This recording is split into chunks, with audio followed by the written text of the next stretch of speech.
যে হে মুমিনগণ তোমরা সুদ খাও না। কোন কি এর মধ্যে কি আল্লাহ কইছে ইয়া আইয়ুহাল্লাযিনা আমানু লা তাআকিলুর রিবা, হে আমানু সুদ খাও না। আল্লাহ কইছে আমানু সুদ খাও না, আর হেটার অর্থ করে দিয়েছে আমানুর অর্থ বাংলা করছে মুমিন। তো মুমিনও তার আরবি শব্দ, আমানু আরবি শব্দ। আমানু হইল রসুলের মুরিদ, আর মুমিন হইল রসুলকে ধারণকারী, যে রসুলের গুণে গুণান্বিত হয়ে গেছে, রসুলের রূপে রূপবান, রসুলের নূরে নূরময়, তিনি মুমিন। যার সাথে আল্লাহ থাকে, আমানুর সাথে আল্লাহ থাকে না। আমানুর সাথে শয়তান থাকে, মুমিনের সাথে আল্লাহ থাকে। হে মুমিন রে কইতেছে অনুবাদে, হে মুমিন সুদ খায় না। তাই আমি বললাম মুমিন কি কয়, আমি খাইছি রে। মুমিন সুদ খায়, পাগল হইছেন আপনারা?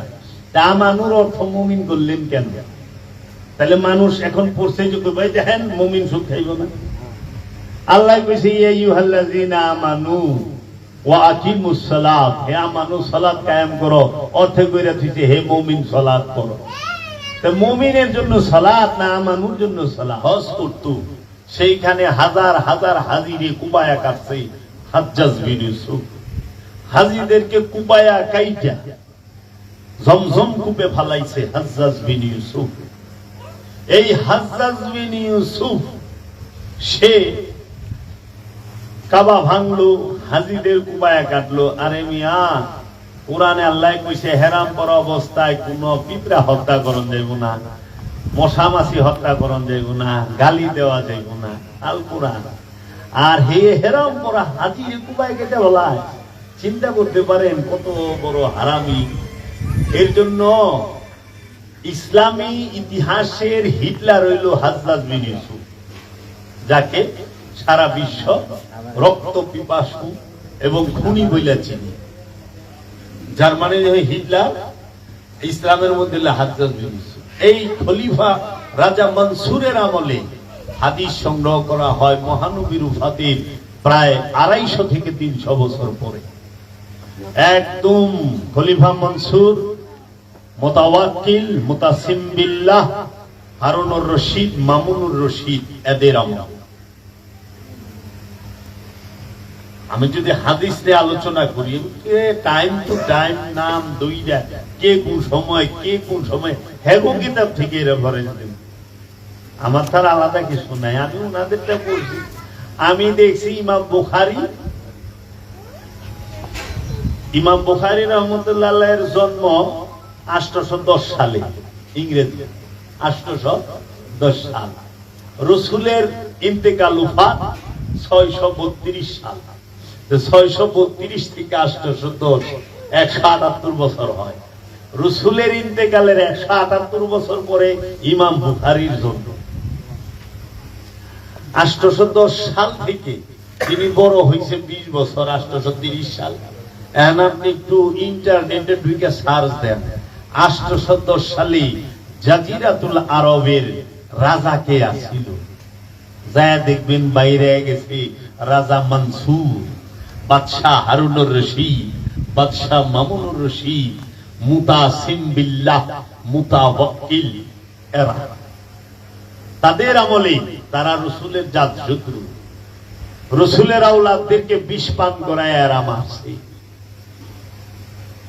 তাহারা রসুলের হাদিস সংগ্রহ করছে 23 লক্ষ হাদিস। 6 জন সিহাসেত্তার 6 জন হাদিসবিদরা সংগ্রহ করছে। তার থেকে মাত্র 23,000 হাদিস সহিহ বইলা রাখছে, বাকি 99% হাদিস ফালায় দিচ্ছে। যদি এই সম্পর্কে কেউ জানতে চান, একটি বই আছে, বইটার নাম হলো হাদিস সাহিত্যের ইতিহাস, সাদুল্লাহ সাহেব।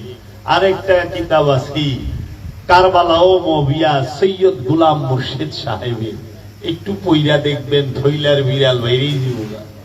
বাবা জাহাঙ্গীরের কিতাব আছে একটা, নিম্ন বৈচিত্র দাহ এবং সুফিবাদ আত্মপরিচয়ের একমাত্র পথ। পড়েন না, আপনি তো সত্যই চান। আমি তো ডে কি কইতেছি, লক্ষ হাজার আহে কেমনি? 23 লাখ কোন থেকে রাখছে 23,000, মানে 99% বাদ। আপনি একটু চিন্তা করেন, আল্লাহর রসুলের নামে 99টা মিশা কথা কইয়া পারে, এইরকম জঘন্য লোকেদেরকে আমরা কি রাহিমাহুল্লাহ কইয়া পারি? রসুলের নামে যারা মিশা কথা কয়, 99টা মিশা কথা কইছে রসুলের নামে। হায় হায়, একটা আবার আরোই কি সিয়াসেত্তার 6 জন হাদিস বেত্তার 6 কিতাবের থেকে নাসিরউদ্দিন আলবানী সাহেব তিনি আবার জাল হাদিস বাইর করছে, শহীদ থেকে জাল বাইর করছে। কি আরেক বিপদ, এরা তো জালের থেকে সহি বাইর করছে সিয়াসেত্তার, আর নাসিরউদ্দিন আলবানী সাহেব ইনি কি করছে, শহীদ থেকে জাল বাইর করছে। করছি না আমরা গোলক ধাঁধা। এখন রসুল যে কাদির থুমে বলল, আমি তোমাদের কাছে 2টা জিনিস রাখলাম, একটা আল্লাহর কিতাব আর একটা আমার বংশ। আল্লাহর কিতাব যখন বলছে রসুল এরকম বাইন্ডিং করা কোন বই উঁচা করে ধরে নাই, এরকম বাইন্ডিং করা কাগজের কালির লেখায় আরবি ভাষা এরকম ধরেন নাই, বলছে আমি কিতাব রাখলাম। তাহলে সেই কিতাব কি? এখন আবার কোরআনে যদি আমরা খেয়াল করি, আল্লাহ কইছে আমি কিতাবের মধ্যে কোরআনকে সংরক্ষণ করে রাখছি লৌহে মাহফুজে। কিতাব আর কোরআন, কোরআন কি হুদাল্লিন নাস, মানুষের জন্য হেদায়েত। কিতাব কি হুদাল্লিল মুত্তাকিন, মুত্তাকির জন্য হেদায়েত। বাবা মুত্তাকি আর নাস তো আসমান জমির তফাৎ। মুত্তাকি তাকে বলে যে ভিতর এবং বাহিরকে পবিত্র করে ফেলেছে, সে মুত্তাকি। আর মানুষ নাস, মানুষ মানুষ খান্নাসুকি শয়তান যুক্ত। তাহলে কোরআন হচ্ছে হুদাল্লিন নাস আর কিতাব হচ্ছে হুদাল্লিল মুত্তাকি। এর ভিতরে ভেদ রহস্যটাই। কিতাব আর কোরআন, কিতাবের মধ্যে কোরআনকে সংরক্ষণ করে রাখা হয়। তানজিলুম মির রাব্বিকুম, ইহা নাজিল হয়েছে আপনার রবের তরফ হইতে। আলা কলবিকা, আলা উপরে, কলবিকা আপনার কলবের উপরে। কলবে কা, কা মানে এক বচন, আপনার কলবের উপরে, সবার কলবের উপরে কোরআন নাজিল হয় না। কোরআন কার কলবের উপরে নাজিল হয়? কোরআন নাজিল হয় একমাত্র আল্লাহর রাসূলের কলবের উপরে, মুহাম্মদ সাল্লাল্লাহু আলাইহি ওয়াসাল্লামের কলবের উপরে। এই কলবের উপরে রবের তরফ হইতে যখন কোরআন নাজিল হয়েছে, তখনই কোরআন বলতেছে ইন্নাহু লা কাউলুন রাসূলিন কারীম, নিশ্চয়ই এই কোরআন হচ্ছে সম্মানিত রাসূলের বাণী। আহ কি সুন্দর! মাওলার যে মুজিজা, মাওলার যে কারামত, মাওলার যে রহমত, এটা অসাধারণ, অতুলনীয়, অতুলনীয়। সেই রাহমাতাল লিল আলামিন গাদিরে ঘুমে বললেন, আমি তোমাদের কাছে আল্লাহর কিতাব আর আমার ইতরাত, আমার বংশ রাইখা গেলাম, তোমরা শক্তভাবে ধইরো। সেই কিতাবটা কি? কাগজের কিতাব না নূরের কিতাব? কোরআন কি কাগজ না নূর? কোরআন কি আরবি না নূর? কোরআনের ভাষা আরবি, কোরআন আরবি না। কোরআন যে ভাষায় নাজিল হয় ওই ভাষা সম্মানিত হয়, কিন্তু কোরআন বলে নূর। ইসলাম নূর, কোরআন নূর, আল্লাহ নূর, রাসূল নূর, নবী নূর, ওলি নূর, রূহ নূর, ফুরকান নূর। একটাও বস্তু না, কাগজ না, নূর। এই জন্য কোরআনের কোন বিকৃতি হবে না। নূরের বিকৃতি কে করব? কাগজের লেখায় অর্থ পাল্টায় পারবেন, নুরি কোরআন কি পাল্টায় পারবেন? মাওলা আলী তো নুরি কোরআন, মাওলা মোহাম্মদ নুরি কোরআন, পাক পাঞ্জাত না হলে বাইত নূরের কিতাব। এই নুরি কিতাবকে যখন মানুষ পাঠ করে, তখন মানুষ হেদায়েত হয়, মানুষ রহস্যের দেখা পায়। কাগজ কালির কিতাব পাঠ কইরাও বোমাবাজি করে, খুনাখুনি করে, দর্শন করে, বলৎকার করে, আত্মসাৎ করে, মারামারি হানাহানি করে, কিন্তু বিশ্বাস করেন নূরের কিতাব। আচ্ছা, আল্লাহর হাবিব নয় কোরআনুল মাজিদ, কিতাব দিলেন এইটা, কিন্তু সূরা মরিয়মে 30 নম্বর এবং 29 নম্বর আয়াত আমরা দেখতে পাই ঈসা রুহুল্লাহ বলতেছেন যে ইন্নী আব্দুল্লাহ, আমি আল্লাহর বান্দা, আতানিয়াল কিতাব, আল্লাহ আমাকে কিতাব দিয়েছে। রব তাকে কিতাব দিয়েছে। কে বলতেছে? ঈসা রুহুল্লাহ। কবে বলতেছে? মায়ের গর্ভের থেকে ভূমিষ্ঠ হওয়ার 3 দিন বয়সে। মায়ের গর্ভ থেকে পৃথিবীতে আসছে বয়স মাত্র 3 দিন। এই 3 দিনের শিশু বলতাছে আমি আল্লাহর বান্দা, আমারে আল্লাহ কিতাব দিয়েছে এবং নবী হিসেবে মনোনীত করেছে। সূরা মরিয়মটা একটু পড়ে। আমার প্রশ্ন হইল, মা মরিয়মের গর্ভ থেকে ঈসা রুহুল্লাহ কি এরকম কাগজ কালি বাইন্ডিং করা কোন বই লয়ে বেরিয়েছিল? অথবা 3 দিনের শিশুর উপরে ধাপাস কইরা আল্লাহ রাব্বুল আলামিন আসমান থেকে কোন বই ফালাই দিয়েছিল? অথবা জিবরাইল দিয়া গেছিল? না, সেই কিতাবটা কি নূরের, সেই কিতাবটাকে স্বয়ং ঈসা রুহুল্লাহ নিজে। ঈসা রুহুল্লাহর ধ্যান যে করছে সে মুমিন হয়ে গেছে।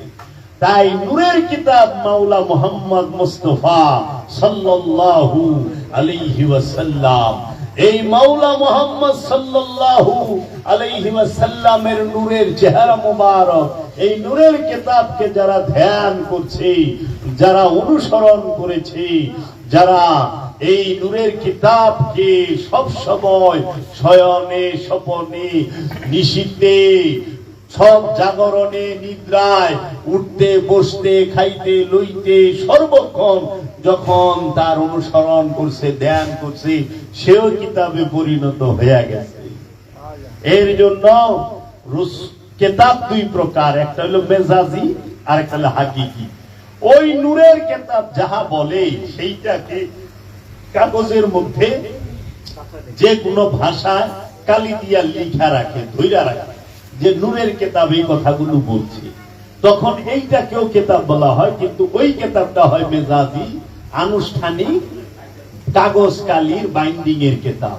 এর জন্য নূরের কিতাব থেকে যে বাণী বের হয় সেই কিতাবকে ধরে রাখতে হয় কাগজে, বই, কাগজের মধ্যে। এই জন্য রাহমাতাল লিল আলামিন নূরে মুজাসসাম সাইয়্যিদুল আম্বিয়া সাল্লাল্লাহু আলাইহি ওয়াসাল্লাম যাহা বলেছেন সেই বাণীগুলো যখন সাহাবায়ে কেরাম ধরে রাখছে, তখন সেই ওই বাণী ধরে রাখার যে বইটা তাকেই কোরআন নাম দেওয়া হয়েছে। মেজাজ, হাকিকি না। হাকিকি কোরআন স্বয়ং মহানবী নিজে, হাকিকি কোরআন স্বয়ং মহানবী নিজে। এই কোরআনকে 24 বছরে, কেউ বলে 23 বছরে ধাপে ধাপে আমাদেরকে আল্লাহর হাবিব দান করেছে। কোরআনে মুমিনের জন্য হুকুম নাই, রাসূলের জন্য হুকুম থাকবো কই থেকে? সারা কোরআনে মুমিনের জন্য একটা আদেশ নাই, একটা হুকুম নাই, 2-3 বার আছে অনুরূপ। আর রাসূল সে তো নিজেই নূরি কোরআন। এখন আমি কালকে একটা আলোচনায় করতে যাই, কোরআনের রেফারেন্সটা যখন ধরলাম তখন আমার কাছে একটা আয়াত এল কোরআনের, যে ওইখানে অনুবাদ করে রাখছি, হে নবী আপনি তাহাদেরকে অন্যদেরকে অনুসরণ করেন না, তাইলে আপনি পথভ্রষ্ট হবেন। নাউযুবিল্লাহ মিন যালিক। অধিকাংশ মানুষকে অনুসরণ করেন, এইটা সারাসার তাদের ভুল বাবা। কারণ আল্লাহর হাবিব রাহমাতাল লিল আলামিনের জন্য আল্লাহর কোন হুকুম দাসত্বের নাই। আছে কি মানুষকে সতর্ক করার জন্য আল্লাহ হুকুম দিয়েছে, হে আমার হাবিব আপনি কাফেরদেরকে বলুন, হে আমার হাবিব আপনি মুশরিকদেরকে বলুন, হে আমার হাবিব আপনি আমানুদেরকে বলুন, হে আমার হাবিব আপনি মানুষদেরকে বলুন, হে আমার হাবিব আপনি মানব জাতিকে বলুন। এইভাবে আল্লাহ বলছে। আবার আল্লাহ বলছে আলাম তারা, আপনি কি দেখেন নাই কাইফা ফাআলা রাব্বুকা বিআসহাবিল ফিল, আপনি কি দেখেন নাই হে আমার হাবিব আপনার রব কি রূপ ব্যবহার করেছিল ওই হস্তি বাহিনীর সাথে, ওই বাদশা আবরাহা কাবা ভাঙার জন্য যে হাতির বাহিনী নিয়ে আসছিল, বিশাল সৈন্য নিয়ে আসছিল, মহানবীর আবির্ভাবের মাত্র 50 দিন আগে, তখন মহানবীর দাদা খাদিমুল হারামাইন, তার নাম ছিল ইমাম আব্দুল মুত্তালিব।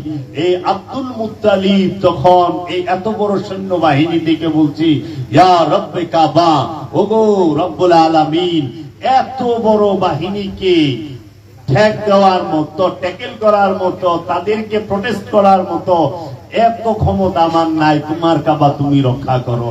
সঙ্গে সঙ্গে আল্লাহ রব্বুল আলামিন আবাবিল পাখি দিয়া হস্তি বাহিনীকে চাবানো ঘাসের মতো কইরা ছেড়ে দিল। তাই আমার মুর্শিদ বলছি যে বাদশা আবরাহা যখন কাবা ভাঙার জন্য আসছিল, মহানবীর দাদা তিনি ফরিয়াদ করার সাথে সাথে এই আবাবিল পাখি দিয়ে আল্লাহ তার নিজের ঘর কাবাকে রক্ষা করলেন। কিন্তু হযরত বিন ইউসুফ এবং ইয়াজিদ যখন কাবা ভাঙলো, কাবায় আগুন দিল, তখন আল্লাহ কেন আবাবিল পাখি পাঠাইলো না? কি তার কারণ? কারণ হযরত বিন ইউসুফ ছিল মুসলমান নামধারী। তারা কাবাকে সিজদা করতো না, নামাজ তো পড়তো। তুমি কাবারে যদি ক্ষতিগ্রস্ত করো তখন তো আল্লাহর, কারণ আল্লাহ কোরআনে কয়া দিছে যে তার নিজের ভাগ্য পরিবর্তন করে না, আল্লাহ তার ভাগ্য পরিবর্তন করে না। আবার আল্লাহ কোরআনে কয়ে দিয়েছে যে জাতি তার নিজের ভাগ্য পরিবর্তন নিজেরা না করে, আল্লাহ তার ভাগ্য পরিবর্তন করে না। তাই বাবারা দেখবেন যে এই মাওলা আলীকে যদি ঘুমে বা স্টেজের বালপিটে দাঁড় করায়া হাতটা উঁচা কইরা মাওলা মুহাম্মদ সাল্লাল্লাহু আলাইহি ওয়াসাল্লাম বললেন, আনা তারাকতুম ফীকুমুস সাকলাইন, আমি তোমাদের কাছে দুইটা ভারী জিনিস রেখে দিতেছি, কিতাবাল্লাহি ওয়া ইতরাদাহি, আমার আল্লাহর নূরের, আল্লাহর কিতাব এবং আমার বংশ। কেন এই কিতাব আর বংশ একত্রিত? কিতাব আর বংশ একসাথে আসে, এই দুইটা কখনোই জুদা হয় না, জুদা হবে না। হাউজে কাউসারে এই কিতাব এবং ইতরাত দুটোটা আমার সাথে মিলিত হবে। এর জন্য মাওলা আলীকে মহানবী খলিফা নির্বাচন করলেন। মহানবীর একমাত্র প্রথমের খলিফা মাওলা আলী কারামাল্লাহু ওয়াজহু, মহানবীর একমাত্র মধ্যখানের খলিফা মাওলা আলী কারামাল্লাহু ওয়াজহু, মাওলা মুহাম্মদ সাল্লাল্লাহু আলাইহি ওয়াসাল্লামের একমাত্র শেষের খলিফা মাওলা আলী কারামাল্লাহু ওয়াজহু, এবং সর্বকালের সর্বসময়ের খলিফা মাওলা আলী কারামাল্লাহু ওয়াজহু।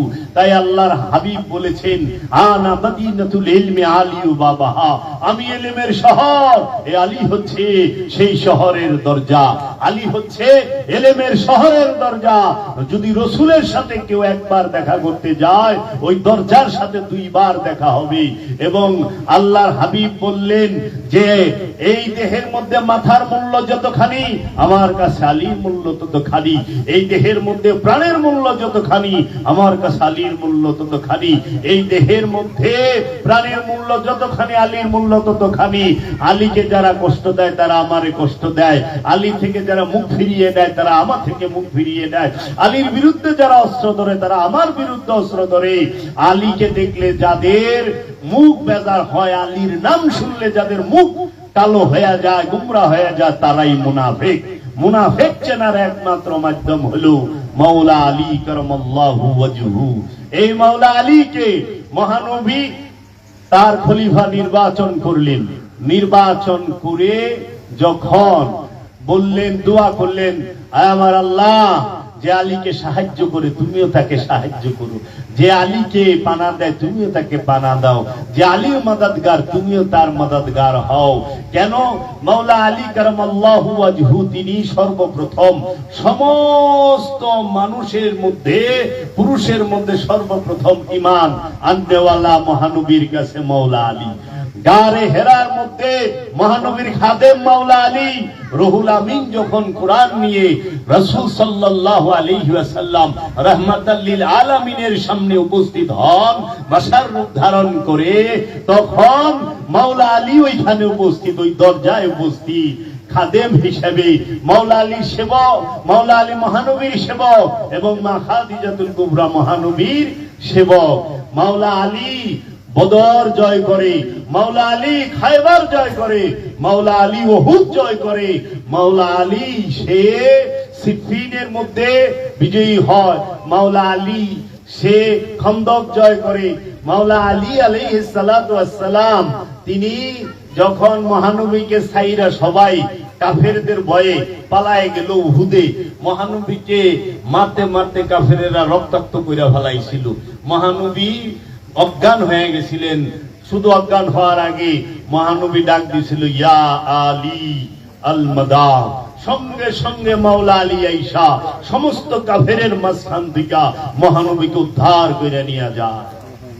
যেই যুদ্ধে মুয়াবিয়ার মা হিন্দা, এজিদের দাদি হিন্দা মহানবীর আপন চাচা, তার নাম হচ্ছে হযরত আমিরে হামজা। তার বুক ভাইরা কলিজা ভাই কইরা চাবায়া খাইছে। মানুষের কলিজা মানুষ চাবায়া খায়, ও মিয়া এটা কি মানুষ? এটা কি মানুষ হইতে পারে? এর জন্য মহানবী কইছিল হিন্দা তুমি আমার পাশে বেশি আইসো না, তোমারে দেখলে আমার চাচার কথা মনে করে, তুমি তো দূরে দূরে থাইকো, আমার কাছে আইসো না। তাহলে পরে মহানবী যে এই গাদিরে ঘুমে বললেন আমি কিতাব রাখলাম, সেই কিতাবটা নূরের কিতাব। এই নূরের কিতাব যারা পাঠ করে, নূরের কিতাব যারা ধ্যান করে, তারাই কুরআনকে স্পর্শ করতে পারে। কিভাবে? নূরের কিতাব পাঠ করলে পরে পবিত্র হওয়া যায়, নূর দ্বারা পবিত্র হইতে হয়। বুঝছো বাবা? পানি সাবান দিয়া তুমি পরিষ্কার হইবা। এই কাপড়টা ময়লা, পানি সাবান দিয়া ধুইবা পরিষ্কার হয়ে যাইব। দেহটা ময়লা, সাবান পানি দিয়া ধুইবা পবিত্র হবে না, পরিষ্কার হবে। কারণ এই কাপড়ের মধ্যে শয়তান থাকে না, দেহের মধ্যে শয়তান থাকে না, কোন কিছুর মধ্যে শয়তান থাকে হলো কলবে।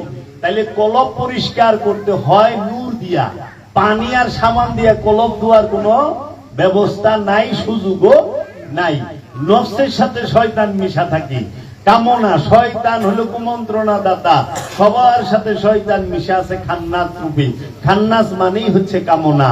এই কামনা প্রতিটা মানুষ, জাতি, ধর্ম, বর্ণ নির্বিশেষে, মুসলমান, হিন্দু, বৌদ্ধ, খ্রিস্টান, ইহুদি, নাসারা, আস্তিক, নাস্তিক, সবার মধ্যে শয়তান খান্নাস রূপে মিলে মিশে রক্তের পরতে পরতে একাকার হয়ে রয়েছে।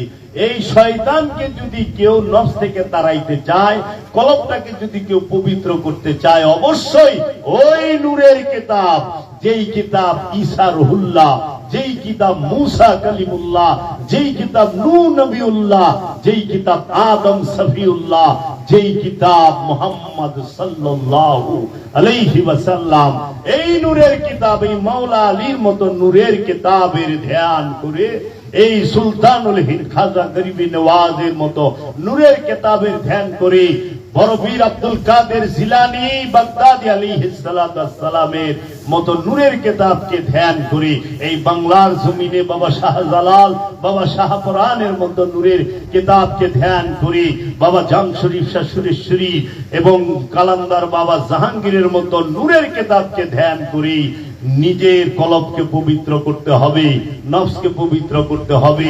কারণ আল্লাহ কইয়া দিয়েছে আমি মানুষকে পরীক্ষা করি জীবন এবং মৃত্যু দিয়া। মৃত্যু দিয়া আল্লাহ মানুষকে পরীক্ষা করে। মৃত্যু কি পরীক্ষা, জীবন কি পরীক্ষা। আল্লাহ সম্পদ দিয়া, সন্তান দিয়া মানুষকে সুখও দেয়, শাস্তিও দেয়। আল্লাহ কুরআনে কইয়া দিয়েছে। এখন আমরা তো কুরআনের আরবিটা পড়ি, বাংলা অর্থটা পড়ি না। আমাদের অর্থ সহ যদি আমরা কুরআনুল মাজিদটাকে বারবার পাঠ করি, আমরা অনেক রহস্যময় বিষয়গুলো দেখতে পাবো, বুঝতে পাবো। আর না হলে আরবি তো আমাদের মাতৃভাষা না যে আমরা শুধু আরবি পড়লে সব বুঝুম। এর জন্য বাবারা, এই কিতাব সম্পর্কে আল্লাহ কুরআনে কতটি আয়াত নাযিল করছে খুঁজে বাইর করো, দেখবার রহস্য এত সুন্দর যে এই কিতাব আল্লাহ কালে কালে সর্বসময়ে নাজিল করতেছে। কিতাব সৃষ্টি না, কিতাব নাজিল হয়। লাউ আনজালনা হাযাল কুরআন, আমি কুরআনকে নাজিল যদি করতাম পাহাড়ের উপরে, আল্লাহ কোনে সৃষ্টি করছি কুরআন। আবার তানাজ্জালুল মালাইকাতি ওয়া রূহ, আমরা ফেরেশতা নাজিল করি এবং রূহ নাজিল করি। আবার আল্লাহ কইতাছে যে কাজ্জাকুম মিনাল্লাহ নূর ওয়া কিতাবুম মুবিন, তোমাদের মাঝে এসেছে স্পষ্ট নূর এবং স্পষ্ট কিতাব, স্পষ্ট বুরহান মানে দলিল। তাহলে বুরহানকে মহানবী, কিতাবকে মহানবী, ফুরকানকে মহানবী, কোরআনকে মহানবী, নূরকে মহানবী, নূর আলা নূরকে মহানবী। তাহলে এই নূর বাদ দিয়া আমরা যখন ভাষার উপরে জোর দিমু তখন আমাদের কলব নফস পবিত্র হবে না, কারণ ভাষা দিয়া নফস পবিত্র হয় না। যদি ভাষা দিয়া কলব পবিত্র হতো তাহলে সৌদি আরবে সবাই পবিত্র কলবের অধিকারী থাকতো, কারণ সৌদি সবাই তার আরবিতে কথা হয়, তাই না? আবু জেহেল আরবিতে কথা কইছে না? আরবিতে কথা কইলে যদি সবচেয়ে বেশি আমরা স্বর্গে যাই তাহলে তো আরবের এই যে সুর বাগপাত যেগুলা সেগুলা যে বোকা। ফেরাউন কি ভাষায় কথা কইতো? হিব্রু ভাষায়। কোরআনে বর্ণিত 25টা নবী, একজন নবী শুধু আরবি ভাষায় কথা কইছে, অধিকাংশ নবী কথা বলছে হিব্রু ভাষায়। একজন নবী মহানবী হযরত মুহাম্মদ সাল্লাল্লাহু আলাইহি ওয়াসাল্লাম তিনি আরবি ভাষায় কথা বলছে বাবা, তার জবান ছিল আরবি। তাহলে আমরা যদি এই নূরের কিতাবকে না মানি, আল্লাহর ওলিদেরকে, আমরা যদি এই নূরের কোরআন যারা তাদেরকে না মানি, শুধু এই ভাষার এবং বাইন্ডিং এরটা নিয়েই পড়া থাকি, তাইলে পরে আমরা কি সত্য পাবো? পাবো না। কারণ আপনি দেখেন কোরআন খুলেন, সূরা ইখলাস, ইখলাস শব্দের অর্থ নির্ভেজাল তাওহীদ। ইখলাস শব্দের অর্থ কি? নির্ভেজাল তাওহীদ। ইখলাস শব্দের অর্থই হচ্ছে একাত্মবাদ, তাওহীদ। তো এটাকে যদি আমরা বৃহৎ ভাবে বুঝতে চাই তাহলে নির্ভেজাল তাওহীদ, যেখানে কোনো ভেজাল নাই। সেই সূরার প্রথম আয়াতটাই হইল কুল হুয়াল্লাহু আহাদ। কুল বলে দিন, রাসূলকে বলছে আপনি বলে দিন, আল্লাহু আহাদ, কুল হুয়াল্লাহু আহাদ। আল্লাহ হলো একক, অখণ্ড, অদ্বিতীয়, স্বয়ংভূ সত্তা। আহাদ মানে একক, এক না, ওয়াহিদ যদি কইতো, যদি এইরকম আয়াত হইতো কুল বলে দিন আল্লাহু ওয়াহিদ, তাইলে হইতো আল্লাহ এক। যেহেতু আল্লাহু ওয়াহিদ কয় নাই, আল্লাহু আহাদ কইছে, তার মানে আল্লাহ একক, এক থেকে একক হয়। একক মানে একেরই বহুরূপ। এই একক যখন হয় তখনই আল্লাহ বলছে ওয়া নাহনু আকরাবু ইলাইহি মিন হাবলিল ওয়ারিদ, আমরা তোমার জীবন রগের নিকটেই অবস্থান করি। তানাজ্জালু, আমরা নাযিল করি, ওয়া নুফাত্তি মিন রুহি, আমরা রূহ ফুৎকার করি, আমরা হেদায়েত করি, আমরা রিজিক দেই।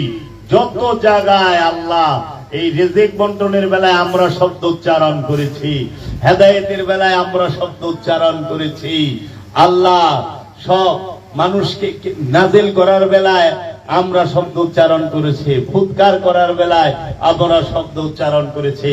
কিন্তু আফসোসের বিষয়, দুঃখের বিষয়, আমাদের প্রচলিত সমাজে কোরআনের এই অনুবাদগুলোর মধ্যে আপনি দেখবেন তাহারা আমরাকে, নাহানুকে, তানাজ্জালুকে, ইন্না নিশ্চয় আমরা, ইন্নি নিশ্চয় আমি, এই ইন্নারও আমি করে থুয়া দিছি। তখন দর্শনটাই চেঞ্জ হয়ে গেছে, যে কোরআনের যে দর্শন। এই আপনি এই কিছুক্ষণ আগে আমি সূরা আল ইমরান পাঠ করতেছিলাম, ওই সময় দেখলাম একটা আয়াতের অনুবাদ করছে, এর মধ্যে দেখলাম যে হে মুমিনগণ তোমরা সুদ খাও না। কোন কি এর মধ্যে কি আল্লাহ কইছে ইয়া আইয়ুহাল্লাযিনা আমানু লা তাআকিলুর রিবা, হে আমানু সুদ খাও না। আল্লাহ কইছে আমানু সুদ খাও না, আর এইটার অর্থ করে দিয়েছে আমানুর অর্থ বাংলা করছে মুমিন। তো মুমিনও তার আরবি শব্দ, আমানু আরবি শব্দ। আমানু হইল রাসূলের মুরিদ, আর মুমিন হইল রাসূলকে ধারণকারী, যে রাসূলের গুণে গুণান্বিত হয়ে গেছে, রাসূলের রূপে রূপবান, রাসূলের নূরে নূরময়, তিনি মুমিন।